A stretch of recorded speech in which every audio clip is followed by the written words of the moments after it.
Hello and welcome back to Never Start Land War Norse East Asia. So I went and had a look at this achievement and you'll notice the time is a little bit further forward than it was previously. Nothing actually has happened in our realm at all.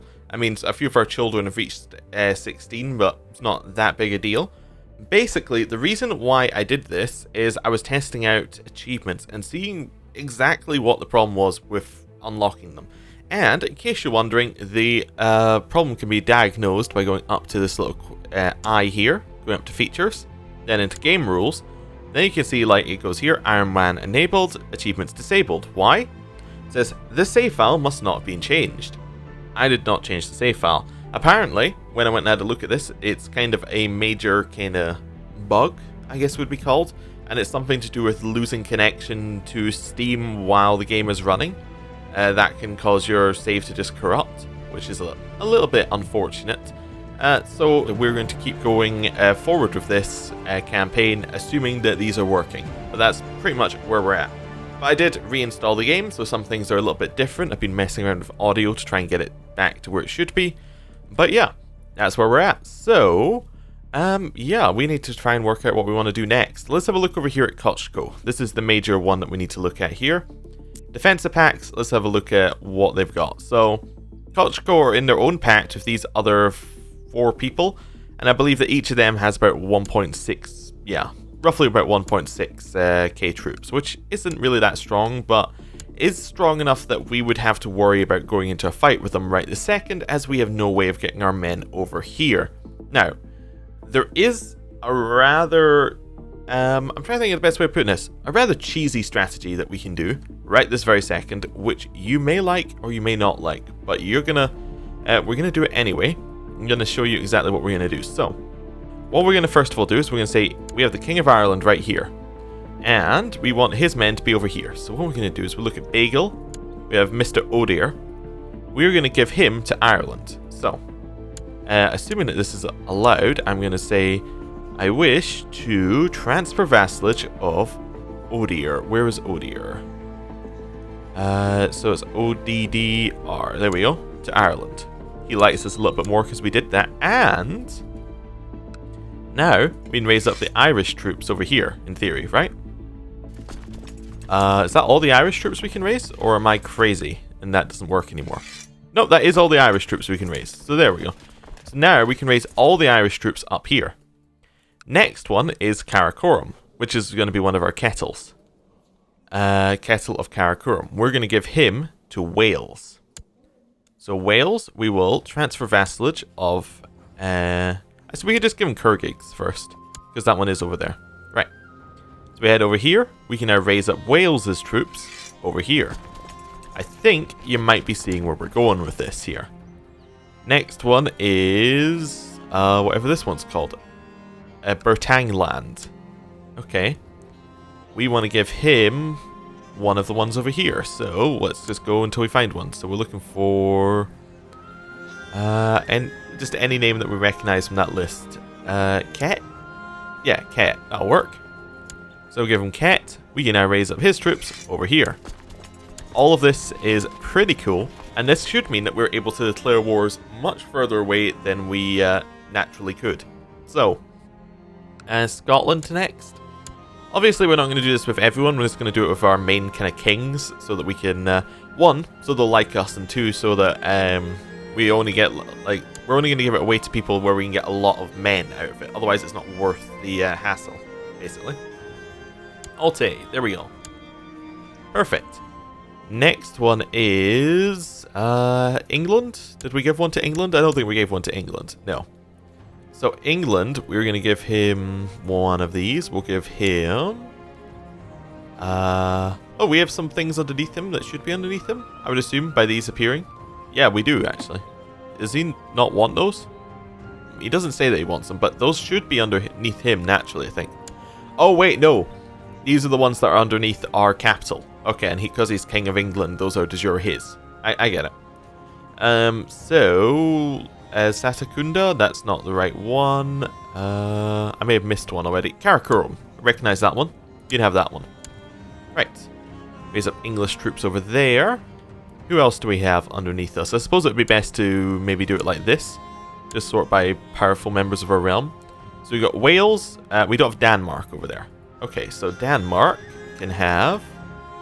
I suppose I should have selected them first before coming over here and checking who we had. So Denmark in transfer vassalage can have any of those ones. So just until we see that one, they can have that one. Perfect. Right. Who is the next strongest? And also increasing each of their opinions means that they give us more men. So each time we give away land, they like us a little bit more. Ah, we've given out one to each of our kings. Perfect. And then we have Snarla, who has how many men? 1.9. Yeah, we're not bringing him over. So let's see how many men we have over here now if we were to raise them up over here. So we have 1, 2, 3, 4, 5 over here. Let's see how strong we are. We have about 10,000 troops. That's not bad. No retinue will be disbanded. Perfect. That's what I'm after. Seeing there? Cool.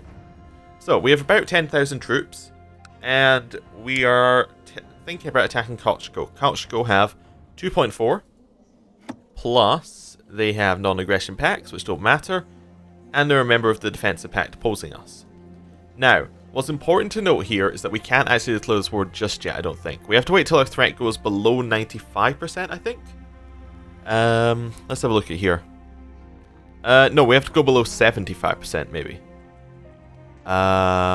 Maybe? No, we actually have to go all the way down below 50%, or everyone will join this defensive pact against us. So we've set up something for later, but basically we can't do anything right now. So we're gonna just, like, wait, basically, for everything to happen. Wow, I didn't notice Bulgaria have kind of increased in size quite a lot, which is impressive. Anyway. We're just going to kind of let things go. What's this? The other day, skulking as I often do, I caught Agmir and my sister in flagrancy. Okay. Well, do we want to say scandalous? Do we want to say the flesh is weak? Or do we want to smell profit? I would like money out of this, please. I think. To the vile unbeliever, here, take my money. If you do not keep quiet, I will do things that you cannot even begin to imagine. That didn't give us any money, though. I can't help but notice that event doesn't have any money associated with it. Okay, that's fine. We need to put in some new commanders, because we just gave some away, but it doesn't really matter. We have a lot of good commanders at this exact second. We'll give one away to Total. And we're probably not declaring wars right now. We should probably raid over here, actually, if there's anything worth raiding. A few of these are worth raiding, yeah. When our retinue is up to full strength, we'll go raid, I think. That'll be fine. Yeah, we'll do some more raiding. In fact, we should probably stop them from taking our land. Just make sure we have everybody assigned to a position. You're a flanker, so other Kettle will go center. Having everyone named Kettle makes it difficult to choose commanders, to be honest with you. Right. King Rolvalder is sort of county. Hopefully that didn't increase our threat. Yeah, that is the other thing about having a lot of kings. They may declare their own wars over here. In fact, if they were to declare their own wars on Kochko, we would have interesting stuff happening. But that's fine. He's also in the war for Zetsu, which is good. So if we could get that to happen, it means we could just attack Kochko over and over again, which would be good to get the land that we're after. I mean, it wouldn't be great. We'd prefer, obviously, everyone to have an individual province over here, but having just one person that we can attack over and over again means that they're probably not... Like, if we beat them once, they won't get stronger than us, kind of thing. Although nobody's going to be stronger than us. Your loyal vassal, Asbjorn, has offered to give us money for our war chest. We're going to say no. The reason we're going to say no is because last time... you didn't actually see this on a video, which I realize is kind of unfortunate, but he did force us into a few favors to change some laws. Nothing major, but it's not great. It was just in the 2 years that we needed to do some troubleshooting. Obviously, because Iron Man, it saves as you keep going, so... Anyway. At a festive outing in the wild, I've found a message left addressed to my courtier, and we're not going to let that happen. That's fine. A daughter was born to our sister, yet another one. Okay, that's 5 bastards she's had. Okay, oh, was that a holy war being declared? That's our Jarl declaring a war on this guy, on Pomerania. Oh, so we may get some extra land in Pomerania. That's not good. Oh, that guy, England has just secluded himself. Does this mean we have another disease? We have a little bit of smallpox, nothing major. You know, actually, instead of looking over here, we should probably look back over here at Britannia and have the epidemic map mode on. Just if we're sitting here waiting for things to happen, that seems like the best place to do things. We have a grandson. Our daughter has had a bastard. Okay. Our daughter should probably marry so that we can get some extra, like... Actually, can our daughter become a shield maiden? Perfect. Let's get that prestige. She is now my new shield maiden. Perfect. But then, we're looking for a man who's my religious group. Ruler, I guess. Yeah, that's kind of right. A bunch of clans we're not going to marry into because they have no men, I don't think. Actually, yeah, they have like 7 men. It's not really worth it. War Chief of the Yoms Vikings, do you want to marry my daughter? No, you can't marry. Okay. Right. We have a couple other mercenary companies. And then, I guess they can't marry. We have a lot of mercenary companies, actually. Then we have, like, Chiefs of Land. So we have Chief of Vestfold, which is over here. How would you like to marry matrilineally to my daughter? Or betrothed matrilineally to my daughter? No. Too high in the line of succession. Okay, so this won't do it. I was wondering whether they'd do it with power, but they won't. Another option, actually, as well, that we should point out is if we become, like, if we were to become King of Nord, ignoring our daughter, if we were to just create this kingdom, we could then ask for vassalization from these people because we'd be the de jure king. Yeah, we should do that. We should totally do that. Yeah, let's become the king over there. And just ask for vassalization. Because, I mean, there are religions, so they should just say yes. We'll create it, yeah. Costs us 200 gold, but we can afford it. There we go. We are now going to ask for vassalization. You'll say yes. Perfect. That's a little bit more land. We are going to become more threatening because of this, yeah. I think threat is capped at 100, though, so this is the best point to do this. Nidros is also getting... Each person that we get to accept vassalization is taking them out of the war against us, basically. Like, taking us out of the defensive pact against us. This guy will be our vassal. Cool. Perfect. Kola. I don't think he's de jure underneath us, and we're a foreign religion. Yeah. And now we're going to give all of that to Nidros, I think. Oh no, he's too old. How about we give it to Vesterland, the guy who just became our vassal? Yeah. We'll grant him the... we can't grant him the kingdom? Oh, okay. I guess we'll have to give it to... How about this guy? Can we give him the kingdom? No. Wait, do we still have the kingdom? We do have the kingdom of Norway. Can we give it to this guy? We can. Okay. Well, in which case, whatever. He can be King of Norway and include lower titles. He's happy with this? Yep. That's the right one we're giving away. Yep. There we go. Oh, Nidaros isn't underneath us. Oh, and they're the wrong religion. Well, that's fine. Hopefully, this guy will start pushing for his land. This should be underneath this guy, though, so we will transfer him under, I think. What's his name? I'm sure that this is your part. Nordland? There we go. We'll knock him under there. Right. Just getting some extra land. Our threat is capped at 100, so yeah. It is the best point to do it when we have really high threat and we're not going to get any higher. Were there any other kingdoms? The Kingdom of Brittany is something we should probably look at as well.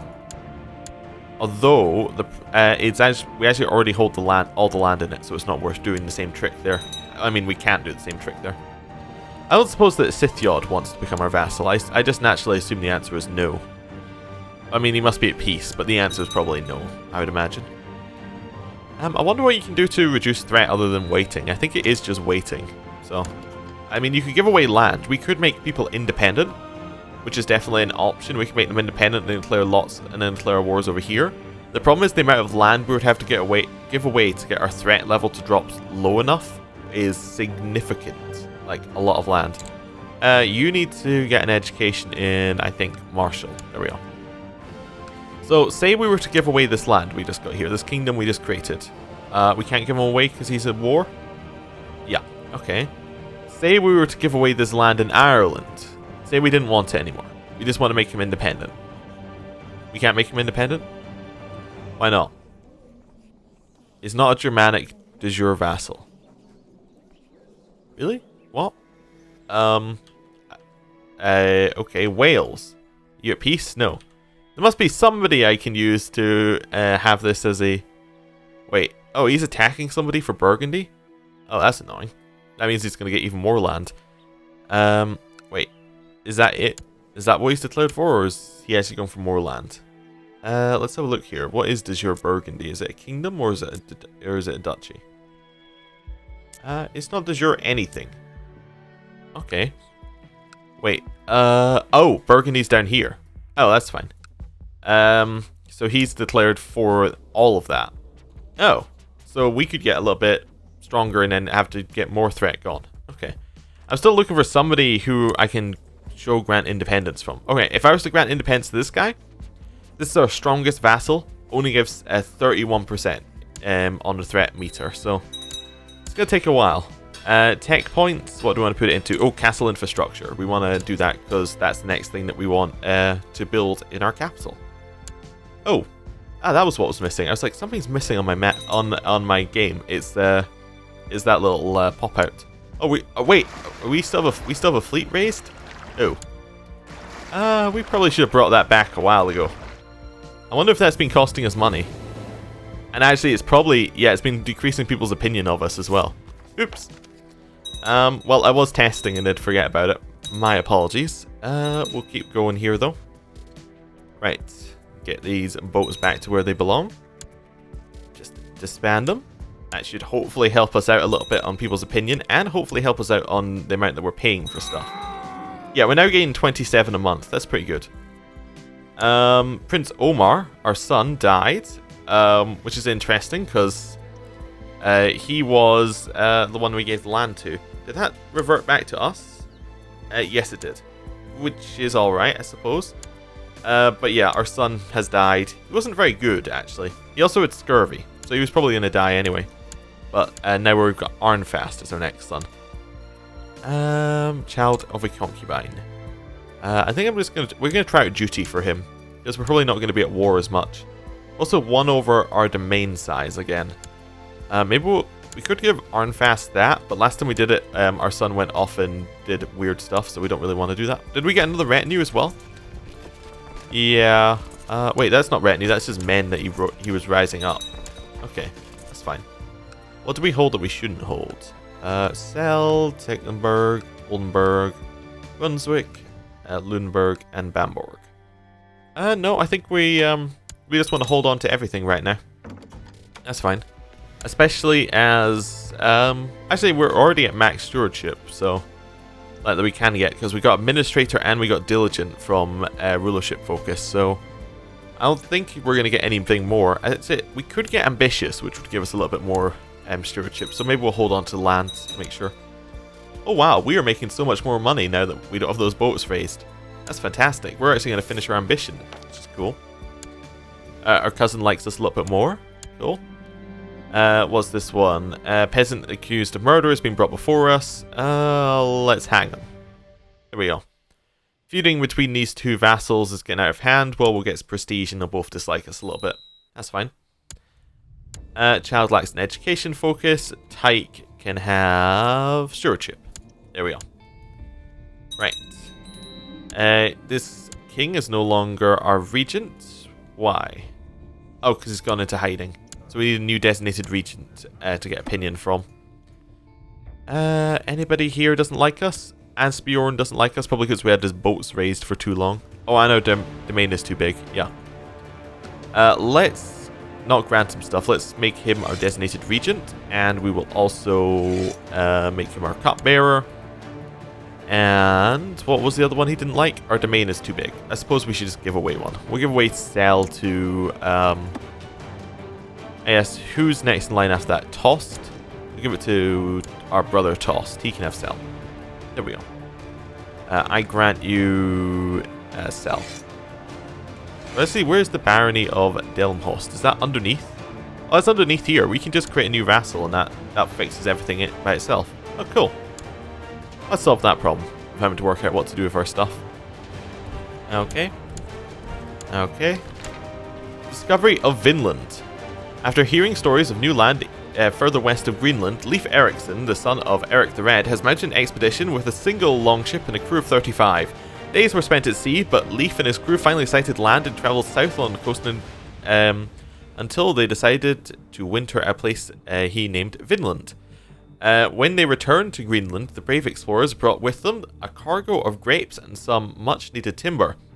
Upon Leif's return, his brother Thorvald departed on a similar expedition to further map the coastline of this new land, but his shore party came to blows with the Skurlings, the local natives, and Thorvald himself fell in battle. Despite this, future expeditions are already being planned to this rich and fertile land. A great discovery. Perfect. Well, I think we'll end the episode here. Thank you for watching. I'll see you next time. Goodbye.